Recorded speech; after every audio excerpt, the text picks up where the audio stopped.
If you accidentally removed or blocked a Snapchat best friend, don't worry, you can easily add them back. Here is how to do it on your Android device. First, open the Snapchat app and tap on your Bitmoji or profile icon in the top left corner. Then tap the gear icon to go to Settings. Scroll down and tap on Blocked. You will see a list of everyone you have blocked. Find the friend you want to add back, then tap the cross icon or something like that next to their name to unblock them. Once unblocked, return to the main screen and tap the search bar at the top.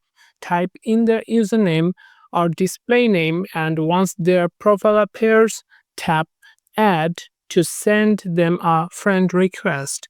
If they accept, you will be friends again. To get them back as a best friend, just keep snapping and chatting with them frequently. Snapchat automatically updates your best friend list based on interaction.